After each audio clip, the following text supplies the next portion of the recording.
Bro, can you believe we just graduated? Dude, high school's over, summer is coming, we gotta make plans. Oh, yeah, sure, man.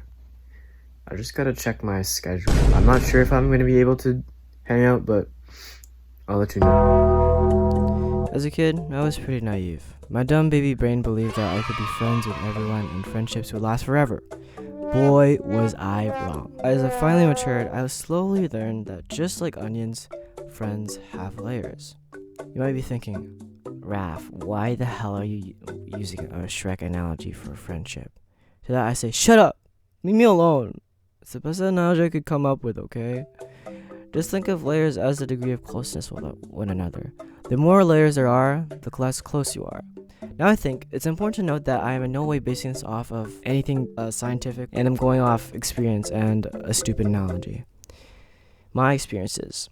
Growing up, I was a very annoying attention seeker. I believed that if I could be someone who's hilarious and nice, everyone would like me. Therefore, they would be my friend.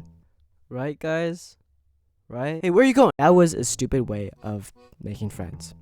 I wasn't trying to make connections and instead was just making it all about me. People did find me funny at times. Don't get me wrong. I was hilarious. Right? Right, guys? So ugly. Like onions, friendships need to grow organically through connection and proximity of important nutrients. Think of the environment you meet them in as the soil, the root as a potential friendship, and the water and nutrients as the conversations you have or the quality time spent with each other. Without a consistent source of water, the potential for friendship is gonna run dry. Oh, hey, what's your name? My name's Leo. What's your Where are name? you from? Are you from United States of America? What are your opinions on the gun laws? Well, for starters, it does take a lot of practice. Later, I'll explain some ways of crafting some open-ended questions that can help with building a connection and bonding with other people. Sometimes you might not click with certain people, even with the right questions, and you gotta realize that it's okay. You gotta be comfortable with being uncomfortable. Deep down, you may want to geek out and talk about your favorite class in Terraria, favorite Minecraft YouTuber, favorite video game, or a Marvel Rivals character you'd smash. However, like most things, you gotta take time and get to know people. As cliche and repetitive as it may sound, you have to get outside of your comfort zone and put yourself out there. Chances are, if you're going to more events, volunteering, working, or going to school, you'll find at least one friend. In the beginning, there's typically going to be an awkward phase, but once you get past that, you'd be surprised how many people you can connect with. One thing to do to get past this awkward phase is actually asking good questions to show that you care. There's this book I'm reading called Super Communicators. I know, pretty corny name, but it's by Charles Duhigg. It's a really interesting book that I recommend for people trying to connect and also understand the psychology behind conversation. Anyway, there was this one experiment done called the Fast Friends procedure. This experiment essentially tested certain questions that would help more in making friends, if you're a lonely bitch like me. We observed that the questions that were looking into the other person's values and beliefs to be positive influences in bonding with the other person. Think about any typical question you'd ask to a new person, like, where are you from? How old are you? What's your social security? Are you open-minded? Okay, maybe not the last one or the second last one, but you get the point. Most questions are typically going to lead to a really bland and stale conversation. To have something with more flavor, you need to make the effort to align with the other person's values and emotions. It's easy to say, how was your day? But another question you could ask is, what has kept you going today? Or, how do you feel about the professor? Some examples straight from the Fast Friends procedure could include, if you could wake up tomorrow and having gained one quality or ability, what would it be?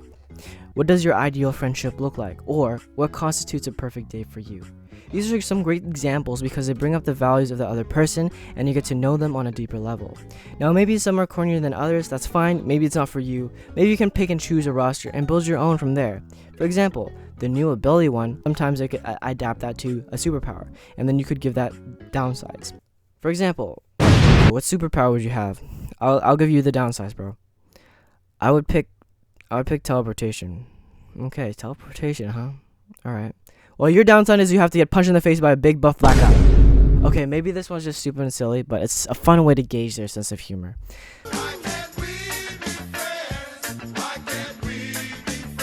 Sometimes in life, we're gonna run into fake friends. Let's say you've had falling out with a recent friend, or you guys just don't talk anymore because there's no proximity. Yeah, it sucks, but sometimes it's for the better. There will be people that you think are friends, but only really talk to you during class for notes or because they needed something from you. They don't make the effort to reach out, nor they make the time to hang out and simply ignore you or don't talk to you as much as they did when you were once classmates. Once you graduate high school, you'll notice that there's going to be a lot of these type of people. You're going to notice that you went to class with all these people, but as soon as you leave, they're not going to talk to you at all and basically ignore your existence. At least in my experience. Even if you aren't Christian, there's this quote from the Bible that I think really resonated with me, and I think it will resonate with you guys. Pleasant speech multiplies friends, and gracious lips friendly greetings. Let those who are friendly to you be many, but 1 in 1,000 your confidant. When you gain friends, gain them through testing, and do not be quick to trust them, for there are friends when it suits them, but they will not be around in time of trouble. I think this excerpt kind of like brings the idea that you should pick and choose who you perceive as friends very carefully. Sometimes you can be very friendly with a lot of people, and that's okay. You can chat with people, but that doesn't mean they're necessarily your friends. Friends are meant to be there for you. They're meant to be there for you at your time of troubles, time of need, and they'll be there to support you when you need to yap about your bitch-ass ex-girlfriend. Often, you'll find that some friends are only there for you when you have something to provide for them. Some friends may take advantage of your empathy and disregard your feelings entirely. Other times, there may be friends who appear to care for you, but really just want to talk to you for your XL gun. Accelerate your breath. Real friends make the time and effort to know someone and or spend time with them. If someone refuses to talk to you outside of classes or leaves you undelivered when you text them, "What's up?" is it really worth the investment? This is why I think reciprocation is key in making friends. This kind of reminds me of my experience going to university. I was terrified, anxious. I thought everyone would hate me. I was just really pissed off at the shitty social scene. Mostly because classes are lecture halls, people are too locked in, and when socializing, many people wouldn't reciprocate the same energy. And trust me, as an introvert, that does a lot to you. So eventually, when I tried to socialize, I eventually started giving up after rejection and rejection. When looking for friends, I think it's best to find someone who you care about and can share some sort of experience with, whether that be emotional, intellectual, or just being stupid together.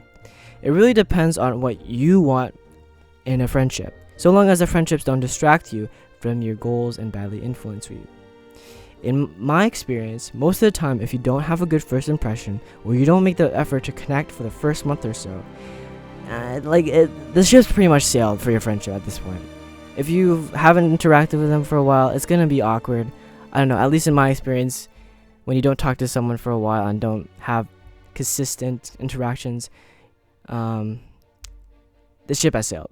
In the book Subtle Art of Not Giving a Fuck, Mark Manson remarks that, quote, being open with your insecurities actually paradoxically makes you more confident and charismatic around others, end quote.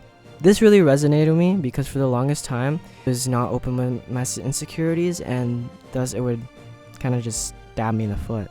Having an open mind when meeting new people and caring less about what others think actually has helped me a lot in socializing with other people. In the past, when meeting new people, I was always shy and reserved. I was a little bitch ass. I was a little baby. Oh, you're gonna cry. Oh, you little. Shut up! Because I was afraid of how they would perceive me and my actual personality. I still do this sometimes. However, I'm starting to make more of the effort to show my personality and care less about what I think people expect of me. I think that this shift in perception has positively impacted me in many ways, since it allows me to explore new relationships while also developing a safety net. When times are tough, I know who I can lean on and who I can't lean on.